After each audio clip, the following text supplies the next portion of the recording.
Hi friends, welcome to ജികോം P S C civil excise officer ഡ്രൈവറിൻ്റെ മറ്റൊരു ക്ലാസ്സിലേക്ക് നിങ്ങൾക്ക് എല്ലാവർക്കും സ്വാഗതം. സോ ഇത്രയും ദിവസം നമ്മൾ എക്സൈസിൻ്റെ സ്പെഷ്യൽ ടോപ്പിക് ആയിരുന്നു നോക്കിക്കൊണ്ടിരുന്നത്. അതിൽ NDPS ആക്ട് അല്ലെങ്കിൽ അബ്കാരി ആക്ട്, കോട്ട്പ ആക്ട് ഇങ്ങനെയുള്ള ഇമ്പോർട്ടൻറ്റ് കാര്യങ്ങളൊക്കെ നമ്മൾ നോക്കിക്കഴിഞ്ഞു. ഈ ഒരു എക്സാമിനെ സംബന്ധിച്ചിടത്തോളം എക്സൈസിൻ്റെ സ്പെഷ്യൽ ടോപ്പിക് പോലെ തന്നെ ഇമ്പോർട്ടൻ്റ് ആണ് ഡ്രൈവറിൻ്റെ ഭാഗത്ത് നിന്ന് വരുന്ന സ്പെഷ്യൽ ടോപ്പിക്. അതുപോലെ തന്നെ അല്ലെങ്കിൽ അതിനേക്കാൾ കൂടുതൽ ഇമ്പോർട്ടൻ്റ് ആണ് ഡ്രൈവറിൻ്റെ ഭാഗത്ത് നിന്ന്. കാരണം ഡ്രൈവറിൻ്റെ ഭാഗത്ത് നിന്ന് 30 മാർക്കിനുള്ള ക്വസ്റ്റ്യൻസ് ആണ് ഈ ഒരു എക്സാമിനുള്ളത്. സോ നമ്മൾ എക്സൈസിൻ്റെ സ്പെഷ്യൽ ടോപ്പിക് പഠിക്കുന്ന പോലെ തന്നെയാണ് ഡ്രൈവറിൻ്റെ സ്പെഷ്യൽ ടോപ്പിക്കും ഈ ഒരു എക്സാമിനെ സംബന്ധിച്ചിടത്തോളം. സോ ഡ്രൈവറിൻ്റെ സ്പെഷ്യൽ ടോപ്പിക് എങ്ങനെ പഠിക്കാമെന്ന് ചോദിച്ചാൽ, ചിലവർക്ക് ഡ്രൈവിംഗ് അറിയായിരിക്കും, എന്നാലും മറ്റ് കാര്യങ്ങളെപ്പറ്റി വലിയ ധാരണയില്ലാത്തവരും ശ്രദ്ധിക്കേണ്ട ഒരു കാര്യം എന്ന് വെച്ചാൽ, ക്വസ്റ്റ്യൻസ് പലപ്പോഴും റിപ്പീറ്റഡ് ആണ്, അല്ലെങ്കിൽ വളരെ നമുക്ക് ലോജിക്കലായി സിമ്പിളായി ചിന്തിച്ച് സോൾവ് ചെയ്യാൻ പറ്റുന്ന ടൈപ്പ് ക്വസ്റ്റ്യൻസ് ആണ് ഡ്രൈവറിൻ്റെ ഭാഗത്ത് നിന്ന് പൊതുവേ PSC ചോദിക്കാറുള്ളത്.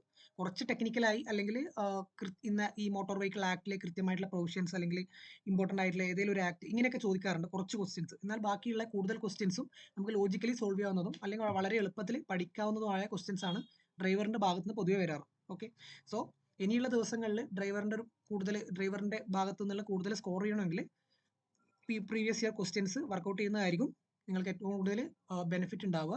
സോ അതുകൊണ്ട് തന്നെ ഞങ്ങൾ ഇവിടെ എടുത്തിരിക്കുന്നത് കഴിഞ്ഞ ഒരു 1-2 വർഷത്തെ കുറച്ചധികം ക്വസ്റ്റ്യൻസ്, പ്രീവിയസ് ഇയർ ക്വസ്റ്റ്യൻസ് എടുത്തിട്ടുണ്ട്. അത് കൂടുതൽ വർക്കൗട്ട് ചെയ്ത് പ്രാക്ടീസ് ചെയ്യുന്ന രീതിയിലുള്ള ക്ലാസ്സുകൾ ചെയ്യാമെന്നാണ് വിചാരിക്കുന്നത്. ഓക്കെ, അപ്പോൾ നമുക്ക് ക്ലാസ്സിലോട്ട് കിടക്കാം. ഓക്കെ, അപ്പോൾ ആദ്യത്തെ ക്വസ്റ്റ്യൻ നോക്കുക. 12,000 കിലോ അൺലാഡൻ വെയിറ്റ് ഉള്ള റോഡ് റോളർ ഏത് വിഭാഗം വാഹനത്തിൽ വരും? 12,000 കിലോ വെയിറ്റ് ഉള്ളതാണ്. 12,000 കിലോ വെയിറ്റ് ഉള്ള റോഡ് റോളറാണ്. റോഡ് റോളർ 12,000 കിലോ വെയിറ്റ് ആണ്. 12,000 കിലോ ഏത് വിഭാഗത്തിൽ വരും എന്നാണ് ചോദ്യം. ഏത് വിഭാഗം വാഹനത്തിൽ വരും എന്നാണ് ചോദ്യം. ഏതാ? റോഡ് റോളർ ആണല്ലേ. റോഡ് റോളർ ആകുമ്പോൾ പാസഞ്ചർ വാഹനമാണോ? അല്ലല്ലോ. അല്ല, ആളുകൾക്ക് സഞ്ചരിക്കേണ്ട വാഹനമാണോ? അതല്ല. അപ്പോൾ പാസഞ്ചർ എന്ന ഈ 2 ഓപ്ഷനും നമുക്കങ്ങ് എലിമിനേറ്റ് ചെയ്യാം. ബിയും ഡിയും പോയി കഴിഞ്ഞല്ലോ, പോയി കഴിഞ്ഞു. പിന്നെയുള്ളത് എന്താ? ഹെവി ഗുഡ്സ് വാഹനം അല്ലെങ്കിൽ മീഡിയം ഗുഡ്സ് വാഹനം. ഇതിൽ ഏതാ ഉത്തരം? സി ആണ് ഉത്തരം. മീഡിയം ഗുഡ്സ് വാഹനമാണ് ഉത്തരം. മീഡിയം ഗുഡ്സ് വാഹനം. ഓക്കെ, 12,000 കിലോ വരെ വെയിറ്റ് ഉള്ളത് മീഡിയം ഗുഡ്സ് വാഹനമാണ്. ഓക്കെ, അടുത്ത ക്വസ്റ്റ്യൻ. ചരക്ക് കയറ്റുന്നതും ഗ്രോസ് വെഹിക്കിൾ വെയിറ്റ് 12,000 കിലോയ്ക്ക് മുകളിലുമുള്ള വാഹനങ്ങൾ. ഗ്രോസ് വെഹിക്കിൾ വെയിറ്റ് GVW ആണ് ഗ്രോസ് വെഹിക്കിൾ വെയിറ്റ്. അതേപോലെ ചരക്ക് വാഹനമാണെന്ന് ഓർത്തിരിക്കുക. ചരക്ക് വാഹനം 12,000 കിലോയ്ക്ക് മുകളിലുള്ളതാണ്. 12,000 കിലോയ്ക്ക് മുകളിലാണ്. ഓക്കെ, അപ്പോൾ ഏത് കാറ്റഗറിയിലാണ് വരുന്നത്? ഓക്കെ, ചരക്ക് വാഹനങ്ങളെ പൊതുവെ നമ്മൾ എങ്ങനെയാണ് കാറ്റഗറൈസ് ചെയ്യുന്നത്? N1, N2, N3 എന്ന കാറ്റഗറിയിലാണ്. അതുപോലെ അതിൽ 12,000 കിലോയ്ക്ക് മുകളിൽ വെയിറ്റ് വരുന്നത് N3. ഓപ്ഷൻ എ ആണ് ഉത്തരം. Okay, next question. അപകട സാധ്യത നിറഞ്ഞ ചരക്ക് hazardous good. Okay, hazardous good കയറ്റുന്ന ട്രാൻസ്പോർട്ട് വാഹനങ്ങൾ ഓടിക്കുന്നതിനുള്ള ലൈസൻസ് പുതുക്കി നൽകുന്ന കാലാവധി. ഓക്കെ, ഇപ്പോൾ ഹസാഡസ് ആയിട്ടുള്ള സാധനങ്ങൾ കൊണ്ടുപോകുന്ന ചരക്ക് ലോറി അല്ലെങ്കിൽ ചരക്ക് വാഹനം, അതിന്റെ ലൈസൻസ് പുതുക്കി നൽകുന്ന കാലാവധി. ഓക്കെ, എത്രയാ? 3 വർഷമാണ്. ബി ആണ് ഉത്തരം. ഇത് മുൻപ് 1 വർഷമായിരുന്നു, പിന്നീട് ഇത് 3 വർഷമാക്കി മാറ്റിയതാണ്. ഓക്കെ, നേരത്തെ ഇത് 1 വർഷമായിരുന്നു ഉണ്ടായിരുന്നത്. ഓക്കെ, ഹസാഡസ് ഗുഡ്സ് ഓടിക്കുന്ന വാഹനങ്ങൾ ഓടിക്കുന്ന ആൾക്കുള്ള ലൈസൻസ് മുമ്പ് 1 വർഷമായിരുന്നു, ഇപ്പോൾ അത് 3 വർഷമാണെന്ന് കൃത്യമായിട്ട് ഓർത്തിരിക്കുക. ഈ ക്വസ്റ്റ്യൻ 2-3 എക്സാമ്പിൾക്ക് ഇതേപോലെ തന്നെ റിപ്പീറ്റ് ചെയ്തിട്ടുണ്ട്. അതുകൊണ്ട് ഇമ്പോർട്ടൻ്റ് ആയിട്ട് പഠിച്ചു വെക്കുക. അങ്ങനെ തന്നെ ബൈ ഹാർട്ട് ചെയ്യുക. 3 വർഷമാണ് ഹസാഡസ് ഗുഡ് ഓടിക്കുന്ന വാഹനങ്ങളുടെ ലൈസൻസ്. ഓക്കെ, വാഹനത്തിന്റെ ലൈസൻസ് അല്ല, ഓടിക്കുന്ന ആൾക്കുള്ള ലൈസൻസ്. ഓക്കെ, കൃത്യമായിട്ട് ഓർത്ത് നോക്കുക. 3 വർഷം. ഡ്രൈവിംഗ് ലൈസൻസിന് അയോഗ്യത കൽപ്പിക്കാവുന്ന കുറ്റം. ഡ്രൈവിംഗ് ലൈസൻസിന് അയോഗ്യത കൽപ്പിക്കാവുന്ന കുറ്റം ഇതിൽ ഏതൊക്കെയാണെന്നാണ്. പബ്ലിക് സർവീസ് വാഹനം ഓടിക്കുമ്പോൾ പുക വലിക്കുക. ഓക്കെ, വാഹനം മോഷ്ടിക്കുക. ഓക്കെ, ഗുഡ്സ് വാഹനങ്ങളിൽ അമിതഭാരം കയറ്റുക. ഓക്കെ, എല്ലാ ഒഫൻസ് അല്ലേ? അതാണ്. ഇതെല്ലാം എന്താ മുകളിൽ കൊടുത്തിരിക്കുന്നവ എല്ലാം ശരിയാണ്. ഇത് 3 ചെയ്താൽ ഡ്രൈവിംഗ് ലൈസൻസിന് അയോഗ്യത കൽപ്പിക്കാം. Okay, next. Junior licensing authority. Okay, junior licensing അതോറിറ്റിയുടെ അധികാരമാണ് ചോദിച്ചിരിക്കുന്നത്. Junior licensing authority. ഓക്കെ, എന്താ? പുതിയ ലേണേഴ്സ് ലൈസൻസ് നൽകുക. പുതിയ ലേണേഴ്സ് ലൈസൻസ് നൽകുകയാണ് ആരുടെ അധികാരം? ജൂനിയർ ലൈസൻസിങ് അതോറിറ്റിയുടെ അധികാരം. ഓക്കെ, നിങ്ങൾ എല്ലാവരും ലേണേഴ്സ് എടുക്കാൻ പോയിട്ടുണ്ടല്ലോ, എടുത്തിട്ടുണ്ടാവുമല്ലോ. ഓക്കെ, പുതിയ ലേണേഴ്സ് ലൈസൻസ് നൽകുകയാണ് ജൂനിയർ ലൈസൻസിങ് അതോറിറ്റിയുടെ അധികാരം. ഓക്കെ, അപ്പോൾ നേരത്തെ ഈ ക്വസ്റ്റ്യൻ പറഞ്ഞപ്പോൾ ആദ്യത്തെ ക്വസ്റ്റ്യനിൽ നമ്മൾ പറഞ്ഞു അൺലാഡൻ വെയിറ്റ്. എന്താ ഈ unladen weight? Unladen weight 12,000 kilo വരെയുള്ള ഒരു വണ്ടിയും റോഡ് റോളറിനെ പറ്റിയില്ലേ നമ്മൾ പറഞ്ഞ ആദ്യത്തെ ക്വസ്റ്റ്യനിൽ. അൺലാഡൻ വെയിറ്റ് എന്താ? അൺലാഡൻ വെയിറ്റ് എന്ന് വെച്ചാൽ അതായത് ordinary used with the vehicle or trailer when working but excluding the weight of a driver attendant. ഡ്രൈവറിന്റെ വെയിറ്റും അല്ലെങ്കിൽ ലഗേജിന്റെ വെയിറ്റ് അല്ലെങ്കിൽ ലോഡിന്റെ ചരക്കിന്റെ വെയിറ്റ് ഇല്ലാതെ ഒരു വണ്ടിയുടെ വെയിറ്റ് ഓഫ് എ വെഹിക്കിൾ, അതാണ് എന്ത്? അൺലാഡൻ വെഹിക്കിൾ എന്ന് പറയുന്നത്. ഒരു വണ്ടി എങ്ങനെയാണോ അതിന്റെ വെയിറ്റ്, ലോഡോ അല്ലെങ്കിൽ ഡ്രൈവറോ യാത്രക്കാരനോ ഒന്നുമില്ലാതെ അതൊന്നും കാൽക്കുലേറ്റ് ചെയ്യാതെ ഒരു വണ്ടിയുടെ പ്യൂർ വെയിറ്റ് കാൽക്കുലേറ്റ് ചെയ്യുന്നതിനെയാണ് അൺലാഡൻ വെയിറ്റ് എന്ന് പറയുന്നത്. ഇതിനെയാണ് അൺലാഡൻ വെയിറ്റ്. ഓക്കെ, മനസ്സിലായല്ലോ അൺലാഡൻ വെയിറ്റ് എന്താണെന്ന്? Means the weight of a vehicle or trailer including all equipment ordinarily used with the vehicle or trailer when working out, but excluding the weight of a driver or attendant. Okay, ഡ്രൈവറിന്റെയോ അറ്റൻഡന്റെയോ weight ഒന്നും കൂട്ടില്ല, വണ്ടിയുടെ മാത്രം wait. അതാണ് എന്ത്? Unladen wait.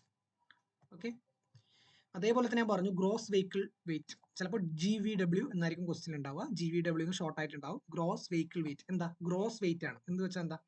വണ്ടിയുടെ weight plus എന്തിന്റെ weight? Total weight of the vehicle plus അതിന്റെ ലോഡും. Total weight of the vehicle and load. ഇതാണ് എന്ത്? Gross vehicle wait. ഓക്കെ, ആ വണ്ടിക്ക് പെർമിസിബിൾ ആയിട്ടുള്ള ഫുൾ ലോഡ് പ്ലസ് വണ്ടിയുടെ വെയിറ്റ്, ഇതെല്ലാം കൂടി ചേരുന്നതാണ് എന്ത്? Gross wait, gross vehicle wait, GVW. അപ്പൊ അൺലാഡൻ വെയിറ്റും GVW തമ്മിലുള്ള വ്യത്യാസം നിങ്ങൾക്ക് മനസ്സിലായല്ലോ. Okay okay, next light motor vehicle എന്താ? ഹെവി ഗുഡ്സ് വെഹിക്കിൾ എന്താ? ലൈറ്റ് വെഹിക്കിൾ എന്താണെന്നാണ് പറഞ്ഞിരിക്കുന്നത്. നമ്മൾ നേരത്തെ ക്വസ്റ്റ്യനിൽ ഒരു മിനിറ്റ്, വൺ മിനിറ്റ്, ക്വസ്റ്റ്യൻ ഒന്നുകൂടെ നോക്കിയേ. 12,000 കിലോ അൺലാഡൻ വെയിറ്റ് ഉള്ള റോഡ് റോളർ ഏത് വിഭാഗത്തിൽ വരും എന്നാണ് ചോദിച്ചിരിക്കുന്നത്. അതിന്റെ ഉത്തരം എന്തായിരുന്നു? മീഡിയം ഗുഡ്സ് വാഹനമാണ്. ഓക്കെ, അതൊക്കെ ആണല്ലോ. നിങ്ങൾ ഇത് നോക്കിയേ, ഹെവി ഗുഡ്സ് വെഹിക്കിൾ. ഹെവി ഗുഡ്സിന്റെ കാറ്റഗറി എന്താ? Any goods carriage the gross vehicle weight of which a tractor or a road roller the unladen weight of either which exceeds 12,000 kilogram. 12,000 കിലോയ്ക്ക് മുകളിലുള്ളവയാണ് എന്ത് പറയുന്നത്? ഹെവി ഗുഡ്സ് വെഹിക്കിൾ എന്ന കാറ്റഗറിയിൽ വരുന്നത്. Okay, 12,000 കിലോയ്ക്ക് മുകളിലുള്ള റോഡ് റോളർ എന്നാണ് ആ ക്വസ്റ്റ്യൻ എങ്കിൽ അത് ഏത് കാറ്റഗറിയിലാണ് വരുന്നത്? ഹെവി ഗുഡ്സ് വെഹിക്കിൾ എന്ന കാറ്റഗറിയിലായിരിക്കും വരുന്നത്. ഓക്കെ, 12,000 കിലോ വരെയാണെങ്കിൽ എന്താ? മീഡിയം ഗുഡ്സ് വെഹിക്കിൾ ആണ്. 12,000 കിലോ വരെയാണെങ്കിൽ. ഓക്കെ, ഇനി ലൈറ്റ് എന്താ? ലൈറ്റ് വെഹിക്കിളിന് എങ്ങനെയാണ് പറയുന്നത്? Does not exceed 7,500 kilogram, 7,500 kilogram. Okay, 7,500 വരെ ലൈറ്റ് മോട്ടോർ വെഹിക്കിൾ കാറ്റഗറിയിലും 7,500 ടു 12,000 വരെ മീഡിയം ഗുഡ്സ് കാറ്റഗറിയിലും 12,000 കിലോമീറ്ററിന് മുകളിലാണ് ഹെവി വെഹിക്കിൾ കാറ്റഗറിയും എന്ന് കൃത്യമായിട്ട് പഠിച്ചു വെക്കുക. ഓക്കെ, സോ നമുക്ക് ക്വസ്റ്റ്യൻ വന്നിരിക്കുന്നത് എന്തിൻ്റെ ആയിരുന്നു? മീഡിയം ആയിരുന്നു. 12,000 കിലോമീറ്റർ വരെ പറഞ്ഞിട്ടുള്ളൂ. 12,000 മുകളിലാണെങ്കിൽ അത് ഹെവി ഗുഡ്സ് വെഹിക്കിൾ ആണ്. ഓക്കെ, ഇപ്പോൾ ഹെവി ലൈറ്റ് ആ കാറ്റഗറി ഒന്ന് ഓർത്തിരിക്കുക. 7,500 വരെ ലൈറ്റ് വെഹിക്കിൾ ആണ്. 7,500 ടു 12 ടൺ വരെ എന്താ? മീഡിയം ആണ്. മീഡിയം ഗുഡ്സ് വെഹിക്കിൾ കാറ്റഗറിയിൽ വരും. ഹെവി ആണെങ്കിൽ 12,000 കിലോഗ്രാമിൽ മുകളിലാണെന്ന് ഓർത്തിരിക്കുക. ഓക്കെ, അതേപോലെ തന്നെ അവിടെ നേരത്തെ ഒരു കാറ്റഗറിയെ പറ്റി ചോദിച്ചിട്ടുണ്ടായിരുന്നു, ചരക്ക് വാഹനത്തിന്റെ ഒരു കാറ്റഗറി. അപ്പോൾ അതുകൂടി നമുക്ക് നോക്കാം. ഓക്കെ, മെയിൻ ആയിട്ട് എന്തൊക്കെ കാറ്റഗറി ഉള്ളത്? M category. എം എന്താ? എം മാനെ കൊണ്ടുപോകാനാണെന്ന് ഓർക്കുക, ഒരു കോഡ് പോലെ. യാത്രക്കാരെ കൊണ്ടുപോകാനായി ഉപയോഗിക്കുന്ന കുറഞ്ഞത് 4 ചക്രമുള്ളതുമായ വാഹനങ്ങളാണ് എന്ത്? കാറ്റഗറി എമ്മിൽ വരുന്നത്. എം കാറ്റഗറി വെഹിക്കിൾ എന്ന് പറയുന്നത് കുറഞ്ഞത് 4 ചക്രങ്ങളുള്ള യാത്രക്കാരെ കൊണ്ടുപോകുന്ന വാഹനങ്ങളെയാണ് എന്ത് പറയുന്നത്? കാറ്റഗറി എമ്മിൽ വരുന്നത്. Category M. Okay, category N എന്താ? ചരക്ക് നീക്കത്തിനായി ഉപയോഗിക്കുന്നതും കുറഞ്ഞത് 4 ചക്രമുള്ളതുമായ മോട്ടോർ വാഹനങ്ങൾ. എൻ എന്ന് ഓർക്കുമ്പോൾ തന്നെ ചരക്ക് നീക്കം ഓർത്ത് വെച്ചേക്കുക. എൻ എന്താ? കാറ്റഗറി എൻ എന്താ? ചരക്ക് വാഹനങ്ങളാണ്. ട്രക്ക്, വാൻ പോലുള്ള ചരക്ക് വാഹനങ്ങൾ. ഓക്കെ, യാത്രക്കാരെ കൊണ്ടുപോകാനല്ല, ചരക്ക് കൊണ്ടുപോകാനാണ്. ഓക്കെ, അതാണ് എന്ത്? കാറ്റഗറി എന്നിൽ വരുന്നത്. എൻ കാറ്റഗറി വെഹിക്കിൾസ് എന്ന് പറയുന്നത് ചരക്ക് വാഹനങ്ങളാണെന്ന് ഓർക്കുക. എം കാറ്റഗറി മെൻ എന്ന് ഓർക്കുക, യാത്രക്കാരെ കൊണ്ടുപോകാൻ ഉപയോഗിക്കുന്നതാണെന്ന് ഓർക്കുക.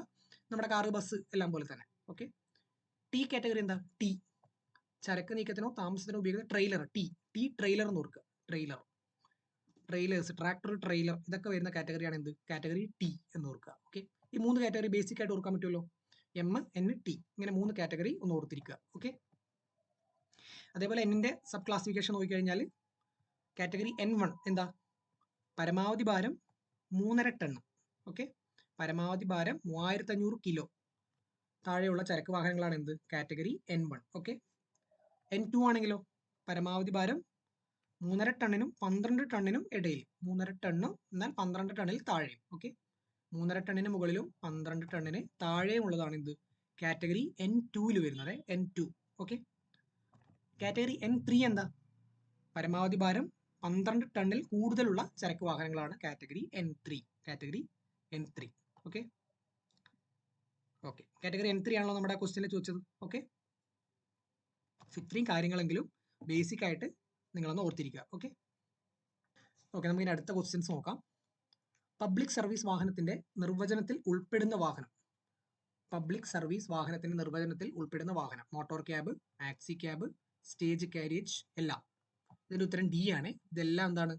പബ്ലിക് സർവീസ് വാഹനത്തിന്റെ നിർവചനത്തിൽ ഉൾപ്പെടുന്നതാണ്. പബ്ലിക് സർവീസ് വാഹനത്തിന്റെ നിർവചനത്തിൽ ഉൾപ്പെടുന്നതാണ്. ഓക്കെ, താഴെ കൊടുത്തിരിക്കുന്നവയിൽ പെർമിറ്റ് ആവശ്യമുള്ള വാഹനം ഏതിനൊക്കെയാണ് പെർമിറ്റ് വേണ്ടതെന്നാണ് ചോദിച്ചിരിക്കുന്നത്. ആംബുലൻസ്, 3000 കിലോയ്ക്ക് മുകളിൽ ഗ്രോസ് വെഹിക്കിൾ വെയിറ്റ് ഇല്ലാത്ത ഗുഡ്സ് വാഹനങ്ങൾ. ഓക്കെ. കേടുപാടുകൾ പരിഹരിക്കുന്നതിനായി കാലിയായി പോകുന്ന ട്രാൻസ്പോർട്ട് വാഹനങ്ങൾ, പ്രൈവറ്റ് സർവീസ് വാഹനങ്ങൾ. എന്താ ഉത്തരം? പെർമിറ്റ് ആവശ്യമുള്ളതായിരിക്കാം പ്രൈവറ്റ് സർവീസ് വാഹനങ്ങൾക്കാണ്. പ്രൈവറ്റ് സർവീസ് വാഹനങ്ങൾക്ക്. ഈ പബ്ലിക് പ്രൈവറ്റ് ഒക്കെ നമ്മളൊന്ന് പറയും ഡീറ്റെയിൽ ആയിട്ട്. ഇതിന്റെ ഉത്തരം പ്രൈവറ്റ് സർവീസ് വാഹനങ്ങളാണ്. ഓക്കെ. ഈ റിക്ഷ, ഇലക്ട്രിക് റിക്ഷയുടെ സർട്ടിഫിക്കറ്റ് ഓഫ് ഫിറ്റ്നസിന്റെ കാലാവധി എത്രയാ? 3 വർഷമാണ്. കൃത്യമായി ബൈഹാർട്ട് പഠിച്ച് വെച്ചേക്കുക. 3 വർഷം. ഈ റിക്ഷയുടെ സർട്ടിഫിക്കറ്റ് ഓഫ് ഫിറ്റ്നസിന്റെ കാലാവധി 3 വർഷമാണെന്ന് ബൈഹാർട്ട് പഠിച്ച് വെച്ചേക്കുക. 3 വർഷം. ഗുഡ്സ് വാഹനങ്ങൾക്ക് അസാധാരണമായ സാഹചര്യങ്ങളിൽ ടെമ്പററി പെർമിറ്റ് നൽകാവുന്ന പരമാവധി കാലാവധി. ഓക്കെ. പരമാവധി കാലാവധി ചോദിച്ചിരിക്കുന്നത് 1 വർഷം വരെയാണ്. ഡി ആ ഉത്തരം. 1 വർഷം വരെ ഗുഡ്സ് വാഹനങ്ങൾക്ക് അസാധാരണമായ സാഹചര്യങ്ങളാണ്. എന്തെങ്കിലും ഫ്ലഡോ അല്ലെങ്കിൽ ഭൂകമ്പോ ഇങ്ങനെയുള്ള പ്രശ്നങ്ങളൊക്കെ ഉണ്ടായി കഴിഞ്ഞാൽ ഒരു അസാധാരണമായ ഒരു സാഹചര്യം ഉണ്ടാകുന്ന സമയത്ത് മാക്സിമം എത്ര വരെ പെർമിറ്റ് കൊടുക്കാം? 1 വർഷം വരെ ടെമ്പററി പെർമിറ്റ് കൊടുക്കാം. ഓക്കെ. ടെമ്പററി പെർമിറ്റ് 1 വർഷം വരെ കൊടുക്കാം. ഓക്കെ. ഡാഷ് വയസ്സ് വരെയുള്ള കുട്ടികൾ ഒരു ഉചിതമായ ചൈൽഡ് റിസ്ട്രെയിൻഡ് സിസ്റ്റത്തിലാണ് ഇരിക്കുന്നതെന്ന്, ചൈൽഡ് സീറ്റ് അല്ലെങ്കിൽ ചൈൽഡ് റിസ്ട്രെയിൻഡ് സിസ്റ്റത്തിലാണ് ഇരിക്കുന്നതെന്ന് ഡ്രൈവർ ഉറപ്പുവരുത്തേണ്ടതാണ്. എത്ര വയസ്സ് വരെയുള്ള കുട്ടികൾ? 12 വയസ്സ് വരെയുള്ള കുട്ടികളാണ്. സി ആണ് ഉത്തരം. 12 വയസ്സ് വരെയുള്ള കുട്ടികൾ ഉചിതമായ ചൈൽഡ് റിസ്ട്രെയിൻഡ് സിസ്റ്റത്തിലാണ് ഇരിക്കുന്നതെന്ന് ഡ്രൈവർ ഉറപ്പുവരുത്തണം. ഓക്കെ. ഇനി നമുക്ക് കുറച്ച് ഡീറ്റെയിൽ ആയിട്ട് നോക്കാം. ആദ്യം പറഞ്ഞല്ലോ പെർമിറ്റ്. ഏതൊക്കെ വാഹനങ്ങൾക്ക് പെർമിറ്റ് വേണ്ടതെന്ന് ചോദിച്ചില്ലേ? എന്താണ് permit? Permit means a permit issued by a state or regional transport authority to authorise the use of a motor vehicle as a transport vehicle. ഈ മോട്ടോർ വെഹിക്കിളിനെ ഒരു ട്രാൻസ്പോർട്ട് വെഹിക്കിളായി ഉപയോഗിക്കാനുള്ള ഓതറൈസേഷനാണ് എന്ത്? ഒരു മോട്ടോർ വെഹിക്കിളിനെ ട്രാൻസ്പോർട്ട് വെഹിക്കിളായി ഉപയോഗിക്കാനുള്ള ഗവൺമെന്റ് തരുന്ന അല്ലെങ്കിൽ റീജിയണൽ ട്രാൻസ്പോർട്ട് അതോറിറ്റി തരുന്ന ഒരു ഓതറൈസേഷൻ ആണ് എന്ത്? പെർമിറ്റ് എന്ന് പറയുന്നത്. പെർമിറ്റ്. ഓക്കെ. ഈ ഒരു വാഹനത്തിനെ ട്രാൻസ്പോർട്ട് വെഹിക്കിളായി ഉപയോഗിക്കാനുള്ള പെർമിഷൻ തരുക, പെർമിറ്റ്. അതാണ് പെർമിറ്റ്. ഓക്കെ. തരുന്ന ആരാ? സ്റ്റേറ്റ് അല്ലെങ്കിൽ റീജിയണൽ ട്രാൻസ്പോർട്ട് അതോറിറ്റി. ഓക്കെ. ഇതിൽ തന്നെ സെക്ഷൻ 66ന്റെ സബ് ക്ലോസ് 3യിൽ ആംബുലൻസുകളെ പെർമിറ്റ് എടുക്കുന്നതിൽ നിന്നും ഒഴിവാക്കിയിട്ടുണ്ട്. ഓക്കെ. ആംബുലൻസുകളെ പെർമിറ്റ് എടുക്കുന്നതിൽ നിന്നും ഒഴിവാക്കിയിട്ടുണ്ട്. എന്തിനാ ഒഴിവാക്കിയത്? ഇത് അടിയന്തര സേവന വിഭാഗത്തിൽ പെടുന്ന, എമർജൻസി സർവീസിൽ പെടുന്ന വാഹനമായതിനാലാണ് അവയെ പെർമിറ്റ് നിബന്ധനകളിൽ നിന്നും ഒഴിവാക്കിയിരിക്കുന്നത്. ഓക്കെ. അടിയന്തര സർവീസ് സേവന വാഹനമായതുകൊണ്ട് തന്നെ അവയെ പെർമിറ്റ് നിബന്ധനകളിൽ നിന്നും ഒഴിവാക്കിയിട്ടുണ്ടെന്ന് കൃത്യമായിട്ട് ഓർത്തിരിക്കുക. സെക്ഷൻ 66 സബ് ക്ലോസ് 3യിലാണ് ഇത് പറഞ്ഞിരിക്കുന്നത്. അതുകൊണ്ട് ആംബുലൻസുകൾക്ക് പെർമിറ്റ് വേണ്ട. ഓക്കെ. പെർമിറ്റ് വേണ്ടെന്നുള്ളൂ, ബാക്കിയെല്ലാം വേണം. RC-യും മറ്റു കാര്യങ്ങളും ഇൻഷുറൻസ് ഒക്കെ വേണം കേട്ടോ. പെർമിറ്റിൽ നിന്ന് മാത്രമേ ഒഴിവാക്കിയിട്ടുള്ളൂ. ഓക്കെ. അപ്പോൾ ഏതൊക്കെ കുറച്ച് വാഹനങ്ങൾ തന്നിട്ട് ഏതിനൊക്കെയാണ് പെർമിറ്റ് വേണ്ടത്, പെർമിറ്റ് വേണ്ട എന്നുള്ള രീതിയിൽ ചോദ്യങ്ങൾ ഇപ്പോൾ വരും. ഇപ്പോൾ കണ്ടില്ലേ ചോദ്യം? അതുപോലെ വരും. അപ്പോൾ നിങ്ങൾ ഓർത്തിരിക്കുക, ആംബുലൻസിനെ പെർമിറ്റ് എടുക്കുന്നതിൽ നിന്നും ഒഴിവാക്കിയിട്ടുണ്ട്. ഓക്കെ. ബാക്കി ട്രാൻസ്പോർട്ട് വെഹിക്കിളായിട്ട് ഉപയോഗിക്കുന്ന എല്ലാത്തിനും പെർമിറ്റ് വേണം. മോട്ടോർ വെഹിക്കിളിന്റെ. ഓക്കെ. മോട്ടോർ ഡിപ്പാർട്ട്മെന്റിന്റെ പെർമിറ്റ് വേണം. ഓക്കെ. പിന്നെ ഞാൻ പറഞ്ഞു പബ്ലിക് സർവീസ് വെഹിക്കിളും അതേപോലെ പ്രൈവറ്റ് സർവീസ് വെഹിക്കിളും എന്താണെന്ന് പറഞ്ഞു. എന്താ ഈ private service vehicle? Private service vehicle എന്താ? ഒരു വ്യക്തിയോ സ്ഥാപനമോ തങ്ങളുടെ സ്വന്തം ബിസിനസ്സുമായി ബന്ധപ്പെട്ടോ അല്ലാതെയുള്ള ആവശ്യങ്ങൾക്ക് ആളുകളെ കൊണ്ടുപോകാൻ ഉപയോഗിക്കുന്ന വാഹനമാണ് എന്ത്? Private service vehicle. അതിന്റെ പേര് പോലെ തന്നെ ഓർത്തിരിക്കുക, അവരുടെ പ്രൈവറ്റ് സർവീസിന് വേണ്ടി ഉപയോഗിക്കുന്ന വെഹിക്കിൾ. ചില കമ്പനികൾക്ക് അവരുടെ പ്രൈവറ്റ് ആവശ്യം, അവരുടെ സ്റ്റാഫിനെ കൊണ്ടുവരാനും കൊണ്ടുവിടാനൊക്കെ വാഹനങ്ങളുണ്ടാവും. ബസ് കണ്ടിട്ടുണ്ടാവും നിങ്ങൾ. ചില ഏതെങ്കിലും കമ്പനിയുടെ ബസ് വന്ന് അവരെ പിക്ക് ചെയ്ത് പോകുന്നുണ്ടാവും. ഇങ്ങനെയുള്ള വാഹനങ്ങളെയാണ് എന്ത് പറയുന്നത്? Private service vehicle. ഓക്കെ. അത് പബ്ലിക്കിനായിട്ടല്ല യൂസ് ചെയ്യുന്നത്. അവരുടെ സ്വന്തം ആവശ്യത്തിന് അല്ല അവരുടെ കമ്പനിക്ക് അവരുടെ ബിസിനസ്സിന് വേണ്ടി ഉപയോഗിക്കുന്ന വാഹനങ്ങളാണ് എന്ത്? Private service vehicle. Okay. Next എന്താ? പബ്ലിക് സർവീസ് വെഹിക്കിൾ എന്താ? Any motor vehicle used to be carry passengers, hire ചെയ്യാനോ പാസഞ്ചറിനെ ക്യാരി ചെയ്യാനോ പാസഞ്ചറിന് വണ്ടി ഹയർ ചെയ്യാനോ ഒക്കെ ഉപയോഗിക്കുന്ന എല്ലാത്തിനും എന്ത് പറയും? പബ്ലിക് സർവീസ് വെഹിക്കിൾ എന്ന് പറയും. Okay. Maxi cab, motor cab, contract carriage, stage carriage, ഇതെല്ലാം എന്താ? പബ്ലിക് സർവീസ് വെഹിക്കിൾ ആണ്. നമ്മുടെ KSRTC അല്ലെങ്കിൽ നമ്മുടെ ടൂറിസ്റ്റ് ബസ്, കോൺട്രാക്ട് കാരിയേജിൽ ഓടുന്ന ടൂറിസ്റ്റ് ബസ് അല്ലെങ്കിൽ സ്റ്റേജ് കാരിയേജിലുള്ള KSRTC, ഇതെല്ലാം എന്താ? Public service vehicle. അതിൽ മോട്ടോർ ക്യാബും വരും. നമ്മുടെ ടാക്സി വണ്ടികൾ, വാഹനങ്ങൾ എല്ലാം എന്താ? പബ്ലിക് സർവീസ് വെഹിക്കിൾ ആണ്. ഓക്കെ. പബ്ലിക്കിന് പൈസ കൊടുത്ത് യൂസ് ചെയ്യാൻ പറ്റുന്ന അല്ലെങ്കിൽ പബ്ലിക്കിനെ ഹയർ ചെയ്യാൻ പറ്റുന്ന വാഹനങ്ങളാണ് പബ്ലിക് സർവീസ് വെഹിക്കിൾ. ഓക്കെ. പേഴ്സണലായിട്ട് അവരുടെ കമ്പനി ആവശ്യങ്ങൾക്ക് ഉപയോഗിക്കുന്നതാണ് പ്രൈവറ്റ് സർവീസ് വെഹിക്കിൾ. ഈ ഡിഫറൻസ് ഒന്ന് ഓർത്തിരിക്കുക. ഓക്കെ. സ്റ്റേജ് കാരിയേജ് എന്താ? നിങ്ങൾ പല ക്വസ്റ്റ്യനും ഇങ്ങനെയുള്ള ടേംസ് വരാം, ചില ക്വസ്റ്റ്യൻസിൽ ഉണ്ടാവാം. സ്റ്റേജ് കാരിയേജ് എന്താ? A motor vehicle constructed or adopted to carry more than 6 passengers excluding the driver for hire or reward. Okay. Hire or reward at separate fares paid by the individual passengers either for the whole journey or for the stages of the journey. Okay. Simple ആയിട്ട് പറഞ്ഞാൽ എന്താ? നമ്മുടെ KSRTC അല്ലെങ്കിൽ നമ്മുടെ private ബസ്സുകൾ ഇതൊക്കെ എന്താ ചെയ്യുന്നത്? ആളുകളെ ഹയർ ചെയ്യുന്നു, ആളുകൾ ടിക്കറ്റ് എടുത്ത് ഓരോ സ്ഥലത്ത് പോകുന്നു, ഇറങ്ങുന്നു, ഇങ്ങനെയൊക്കെ ചെയ്യാൻ പറ്റുന്നില്ലേ? ഇതിനെയാണ് എന്ത് പറയുന്നത്? Stage carriage. ഏതെങ്കിലും നമുക്ക് ഇഷ്ടമുള്ള സ്റ്റോപ്പിൽ ഇറങ്ങാം, ഇഷ്ടമുള്ള സ്റ്റോപ്പിൽ നിന്ന് കയറാം, അവിടുന്ന് അവിടത്തേക്കുള്ള ടിക്കറ്റ് എടുക്കാം, ഇങ്ങനെയൊക്കെ ചെയ്യാനുള്ള പെർമിഷൻ ഉള്ളതാണ് സ്റ്റേജ് കാരിയേജ് വാഹനങ്ങൾ എന്ന് പറയുന്നത്. സിമ്പിളായിട്ട് നമ്മുടെ KSRTC ബസ്സിനെയോ പ്രൈവറ്റ് ബസ്സിനെയോ ഓർത്തിരിക്കുക. ഓക്കെ, സ്റ്റേജ് കാരിയേജ് എന്താണെന്ന് ഓർക്കുക.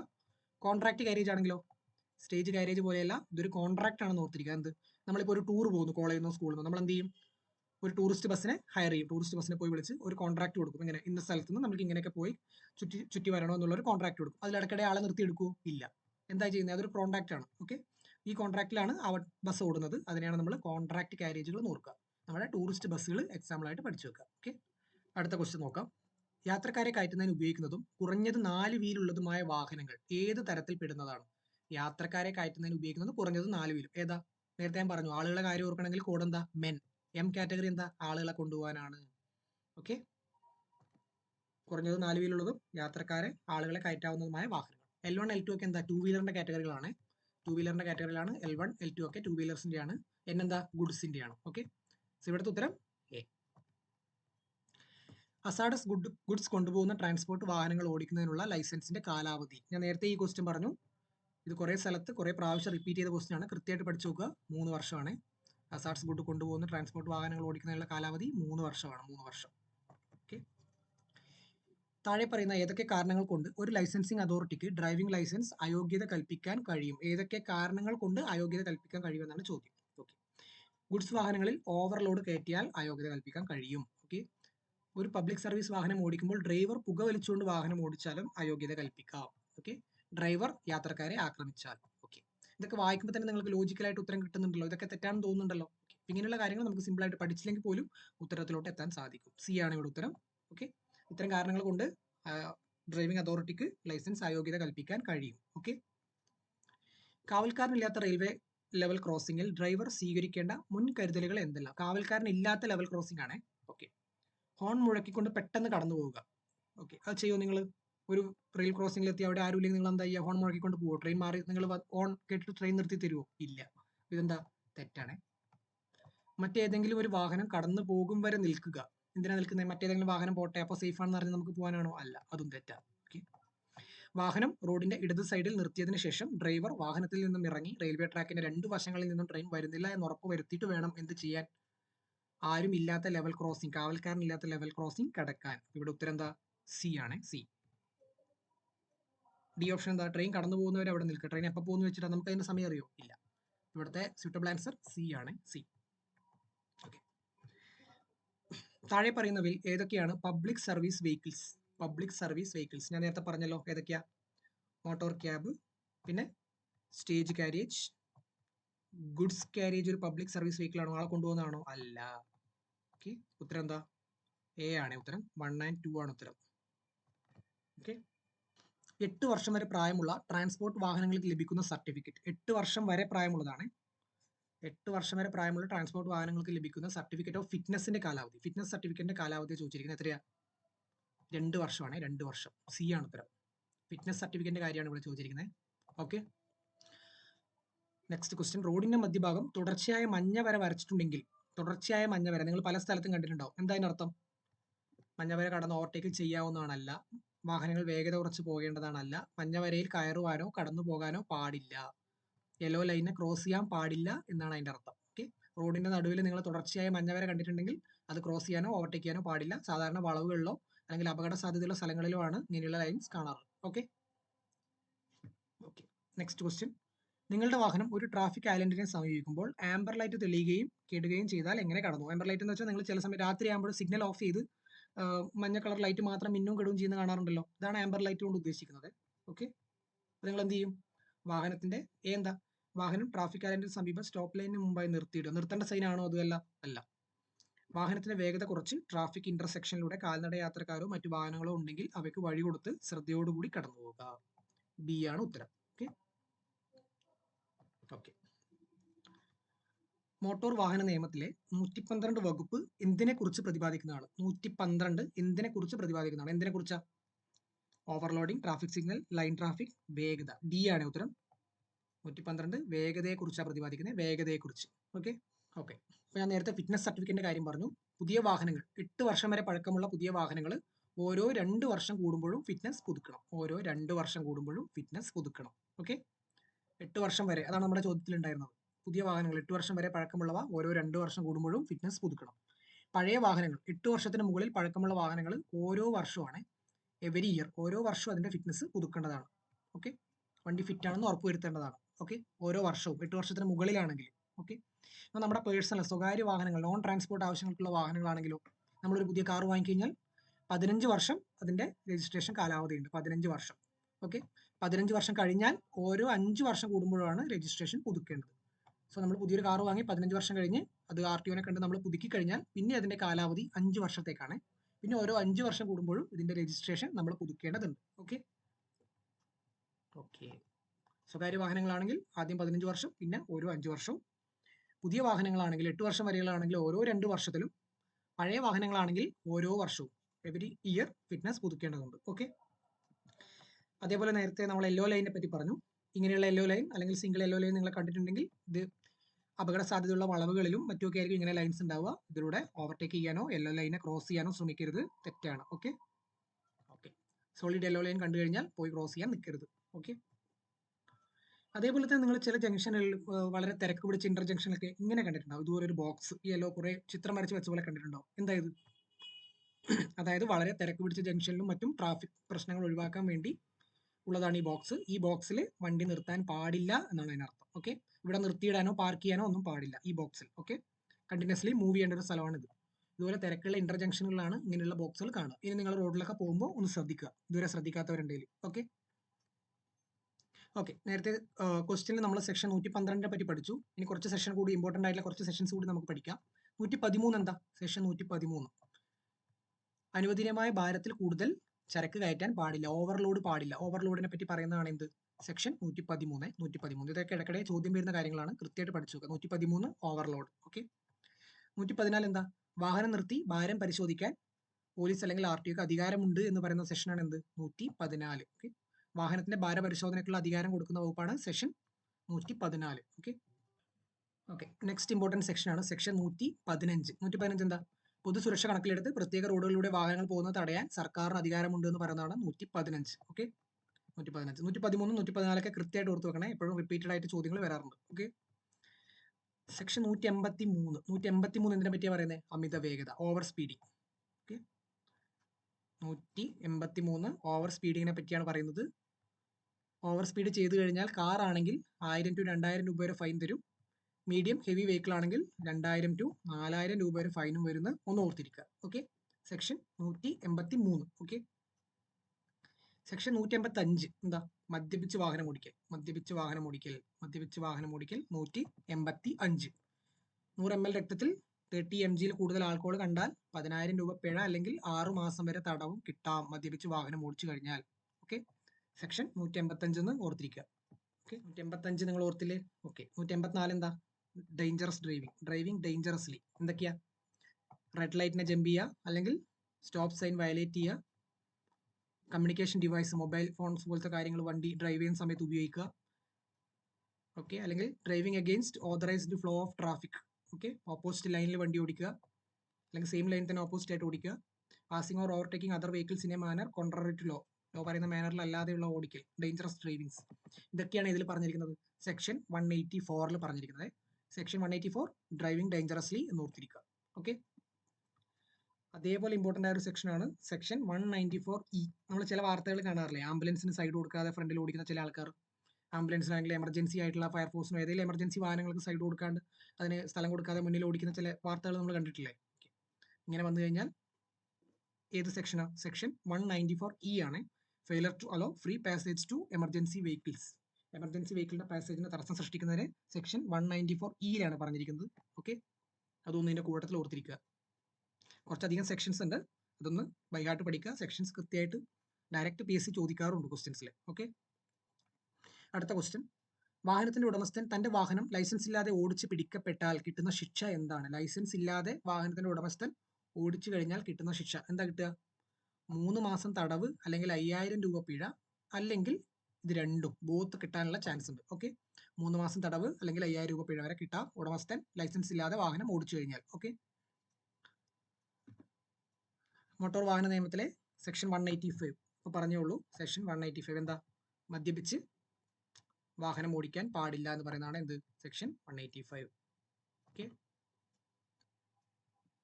ഓക്കെ അപ്പോൾ ഇതിൻ്റെ ഉത്തരം എന്താ? ഇൻഷുറൻസ് ഇല്ലാതെ വാഹനം ഓടിച്ച് ആദ്യ തവണ പിടിക്കപ്പെട്ടാൽ 3 മാസം വരെ തടവും. എ ആണ് ഉത്തരം. 3 മാസം വരെ തടവും 2000 രൂപ വരെ പിഴ, അല്ലെങ്കിൽ ഇത് രണ്ടും കിട്ടാം. 3 മാസം വരെ തടവ്, 2000 രൂപ വരെ പിഴ, അല്ലെങ്കിൽ ഇവ രണ്ടും കിട്ടാം. ഓക്കെ ഓക്കെ അടുത്ത ക്വസ്റ്റ്യൻ. മോട്ടോർ വാഹന നിയമങ്ങൾ ലംഘിക്കുന്ന ആൾക്ക് ശിക്ഷ ലഭിക്കുമെന്ന് പറയുന്ന മോട്ടോർ വെഹിക്കിൾ ആക്ട് 1998 ഏത് വകുപ്പിലാണ് മോട്ടോർ വാഹന നിയമങ്ങൾ ലംഘിക്കുന്ന ആൾക്ക് ശിക്ഷ ലഭിക്കുമെന്ന് ജനറലായിട്ട് പറയുന്നത്? സിയിലാണ്, സെക്ഷൻ 177. ഇത് നിങ്ങൾ ബൈഹാർട്ട് പഠിച്ചിരിക്കുക. ഓക്കെ 177 മോട്ടോർ വാഹന നിയമങ്ങൾ ലംഘിക്കുന്ന ആൾക്ക് ശിക്ഷ ലഭിക്കുന്നു, കോമൺ ആയിട്ട് ശിക്ഷ ലഭിക്കും എന്ന് പറയുന്നത്. ഓക്കെ 1988 മോട്ടോർ വാഹന നിയമത്തിലെ സെക്ഷൻ 129 പ്രതിപാദിക്കുന്നത് എന്തിനെ കുറിച്ചാണ്? സെക്ഷൻ 129 എന്താ? മോട്ടോർ സൈക്കിൾ ഓടിക്കുമ്പോൾ ഹെൽമെറ്റ് ധരിക്കുന്നതിനെ പറ്റിയാണ് എന്ത്? സെക്ഷൻ 129 പ്രതിപാദിക്കുന്നത്. ബി ആണ് ഉത്തരം. B D. ഓക്കെ ഓക്കെ അടുത്ത ക്വസ്റ്റ്യൻ നോക്കാം. പൊതുസ്ഥലത്ത് യൂണിഫോമിൽ നിൽക്കുന്ന നിയമപാലകൻ നൽകുന്ന നിർദ്ദേശങ്ങൾ ബോധപൂർവം അനുസരിക്കാത്ത ഡ്രൈവർക്കെതിരെയുള്ള മോട്ടോർ വാഹന നിയമത്തിലെ വകുപ്പ്. ഓക്കെ യൂണിഫോമിൽ നിൽക്കുന്ന നിയമപാലകൻ നൽകുന്ന നിർദ്ദേശം ബോധപൂർവം അനുസരിക്കാതിരുന്നാൽ ഉള്ള വകുപ്പ് ഏതാണെന്ന് ചോദിച്ചിരിക്കുന്നത്. 88ാമത്തെ ചോദ്യം എന്താ? സി ആണ്. സി സെക്ഷൻ 179 സി ആണ് ആൻസർ. ഓക്കെ പൊതുസ്ഥലത്ത് ബോധപൂർവം നിയമപാലകൻ നൽകുന്ന നിർദ്ദേശം അനുസരിക്കാതിരുന്നാൽ സെക്ഷൻ 179 ഇതിനെ പറ്റി പറഞ്ഞിരിക്കുന്നത്. ഓക്കെ അടുത്ത ചോദ്യം. മോട്ടോർ വാഹന നിയമം 1988 സെഷൻ 190/2 എന്തുമായി ബന്ധപ്പെട്ടതാണ്? സെഷൻ 190/2 എന്തുമായി ബന്ധപ്പെട്ടതാ? ബി ആണ് ഉത്തരം. ശബ്ദ വായു മലിനീകരണവുമായി ബന്ധപ്പെട്ടതാണ് 192. ചില സെക്ഷൻസ് നിങ്ങൾക്ക് ബൈഹാർട്ട് പഠിക്കാൻ ബുദ്ധിമുട്ടുണ്ടാവും. ബട്ട് ക്വസ്റ്റ്യൻ കണ്ടപ്പോൾ നിങ്ങൾക്ക് മനസ്സിലായില്ലേ സെക്ഷൻസ് ഡയറക്റ്റ് ചോദിക്കുന്നുള്ളത്. ഈ ചോദിച്ച സെക്ഷൻസ് എങ്കിലും നിങ്ങൾ കൃത്യമായിട്ട് ഓർത്തിരിക്കുക. പല ക്വസ്റ്റ്യൻസും കുറേ വർഷങ്ങളായിട്ട് റിപ്പീറ്റ് ചെയ്യുന്നുണ്ട്. ഓക്കെ അതുകൊണ്ടാണ് ഇത്ര സെക്ഷൻസിലെ ചോദ്യംസ് ഞങ്ങൾ ചൂസ് ചെയ്തെടുത്തത്. അതൊന്ന് കൃത്യമായിട്ട് ബൈഹാർട്ട് പഠിച്ചു വെക്കുക. ഇപ്പോഴും ചോദ്യം വരാം. ഓക്കെ അടുത്ത ചോദ്യം. നിങ്ങൾ ഓടിക്കുന്ന വാഹനം ഒരു അപകടത്തിൽപ്പെട്ട് ആർക്കെങ്കിലും പരിക്ക് പറ്റിയാൽ നിങ്ങൾ എന്ത് ചെയ്യണം? ഓക്കെ ഇതൊക്കെ സിമ്പിൾ ചോദ്യങ്ങളാണ്. ഇതൊക്കെ നിങ്ങൾക്ക് വായിച്ചു നോക്കിയാൽ തന്നെ ഏകദേശം മനസ്സിലാവും നമുക്ക് എന്ത് ചെയ്യാം, കോമൺ ആയിട്ട് എങ്ങനെ കാര്യങ്ങൾ ചെയ്യാന്നുള്ള കാര്യങ്ങൾ. ഓക്കെ അപ്പോൾ നിങ്ങൾ ജസ്റ്റ് ഒന്ന് ഓപ്ഷൻസ് വായിച്ചു നോക്കുക. അപ്പോൾ തന്നെ അവിടെ നിന്ന് വാഹനമായി പോകണം, ശരിയാണോ? അല്ല. വാഹനം നിർത്തിയിട്ട് അപ്പോൾ തന്നെ അടുത്തുള്ള പോലീസ് സ്റ്റേഷനിൽ പോകണം, അതും ശരിയാണോ? ഡൗട്ട് തോന്നാം. അടുത്ത ഓപ്ഷൻ വായിക്കുക. വൈദ്യസഹായം ഏർപ്പെടുത്തണം, അടുത്തുള്ള പോലീസ് സ്റ്റേഷനിൽ 24 മണിക്കൂറിനുള്ളിൽ വിവരം അറിയിക്കണം. ഓക്കെ ഇതാണ് ശരി. ക്വസ്റ്റ്യൻ്റെ ഉത്തരം സി ആണ് ഉത്തരം. അപകടത്തിൽപ്പെട്ട് ഒരാൾക്ക് പരിക്ക് പറ്റി കഴിഞ്ഞാൽ ആദ്യത്തെ ഇമ്പോർട്ടൻസ് അവർക്ക് വൈദ്യസഹായം ഏർപ്പെടുത്തണം, അതിനുശേഷം 24 മണിക്കൂറിനുള്ളിൽ തൊട്ടടുത്തുള്ള പോലീസ് സ്റ്റേഷനിലെ വിവരം അറിയിക്കുകയും വേണം. ഓക്കെ അടുത്ത ചോദ്യം. താങ്കൾ വാഹനം ഓടിക്കുമ്പോൾ പുറകിൽ നിന്നും ഒരു ആംബുലൻസ് കടന്നു വന്നാൽ, നമ്മൾ വണ്ടി ഓടിക്കുന്ന സമയത്ത് പുറകിൽ നിന്ന് ഒരു ആംബുലൻസ് വന്നാൽ നമ്മൾ എന്ത് ചെയ്യും? ഒരു തരത്തിലുള്ള മുൻഗണനയും കൊടുക്കേണ്ടതില്ല, അല്ലെങ്കിൽ വാഹനം റോഡിൽ തന്നെ നിർത്തിയിടുക. മുന്നിലുള്ള വാഹനം വശത്തിലേക്ക് മാറ്റിയാൽ മാത്രം നമ്മുടെ വാഹനം മാറ്റുക. ഇങ്ങനെയൊക്കെയാണോ ചെയ്യുക? ഒരു ആംബുലൻസ് വരുമ്പോൾ നിങ്ങൾ എന്താ ചെയ്യുക? വാഹനം ഇടത് സൈഡിലേക്ക് മാറ്റി ആംബുലൻസിന് വഴിയൊരുക്കുക. സി ആണ് ഉത്തരം. വാഹനം ഇടത് സൈഡിലേക്ക് മാറ്റി ആംബുലൻസിന് വഴിയൊരുക്കുകയാണ് ഉത്തരം. ഓക്കെ വാഹനത്തിൽ ഓഡോമീറ്റർ ഉപയോഗിക്കുന്നത് എന്തിനാണ്? ഓഡോമീറ്റർ നിങ്ങൾക്ക് എല്ലാവർക്കും അറിയാലോ. ഓഡോമീറ്റർ എന്തിനാ? വാഹനം അതുവരെ ഓടിയിട്ടുള്ള മൊത്തം കിലോമീറ്റർ അറിയാൻ, അതാണ് ഓഡോമീറ്റർ. ഓക്കെ ഒന്നും അറിയാത്തവർ ഓർത്തിരിക്കുക. ഓഡോമീറ്റർ ഓടിയത് എത്രയാണെന്ന് അറിയാൻ ഓർത്തിരിക്കുക. ഓക്കെ നമ്മുടെ വണ്ടിയിൽ കിലോമീറ്റർ കാണിക്കില്ലേ, നമ്മൾ ഈ വണ്ടി എത്ര വരെ ഓടി എന്നൊക്കെ, അതാണ് ഓഡോമീറ്റർ. ഓക്കെ MSM എന്നതുകൊണ്ട് ഉദ്ദേശിക്കുന്നത് എന്ത്? MSM എന്താ? Mirror signal and manual. Okay mirror signal and manual. ആദ്യം മിറർ നോക്കി സിഗ്നൽ കാണിച്ചിട്ട് വേണം വണ്ടി നീക്കാൻ, അതാണ് MSM എന്നതുകൊണ്ട് ഉദ്ദേശിക്കുന്നത്. ഓക്കെ ഓക്കെ അപ്പോൾ നമ്മൾ കുറേ ക്വസ്റ്റ്യൻസ് ഈ ഒരു ക്ലാസ്സിലൂടെ കവർ ചെയ്തു. നിങ്ങൾക്ക് എന്തെങ്കിലും സജഷൻസ് ഉണ്ടെങ്കിൽ നിങ്ങൾ അറിയിക്കുക. ഇതുപോലെ ഇതിൻ്റെ ഒരു പാർട്ട് 2 പാർട്ട് 3 ഒക്കെ ഞങ്ങൾ ചെയ്യുന്നതായിരിക്കും. കുറച്ചധികം ക്വസ്റ്റ്യൻസ് വർക്കൗട്ട് ചെയ്യുന്നതാണ് ഡ്രൈവറിൻ്റെ ക്വസ്റ്റ്യൻസ് ഭാഗം പഠിക്കാൻ ഏറ്റവും നല്ലത്. കുറേ ക്വസ്റ്റ്യൻസ് റിപ്പീറ്റഡ് ആയതുകൊണ്ട് തന്നെ കുറേ ക്വസ്റ്റ്യൻസിലൂടെ നിങ്ങൾ കടന്നു പോകുമ്പോൾ നിങ്ങൾക്ക് ആ ഒരു ഭാഗത്ത് നിന്ന് നന്നായിട്ട് സ്കോർ ചെയ്യാൻ പറ്റും. മറ്റേ സ്പെഷ്യൽ ടോപ്പിക്കിൻ്റെ എക്സസൈസിൻ്റെ ഭാഗത്തിന് അപേക്ഷിച്ച് 30 മാർക്കിൻ്റെ ചോദ്യങ്ങളാണ് ഡ്രൈവിങ്ങിൻ്റെ ഭാഗത്ത് വരുന്നത്. സോ വളരെ ഇമ്പോർട്ടൻ്റ് ആണ്. ഓക്കെ ഒരു ക്ലാസ്സുമായിട്ട് വളരെ അടുത്ത ദിവസം തന്നെ വരുന്നതായിരിക്കും. Thank you.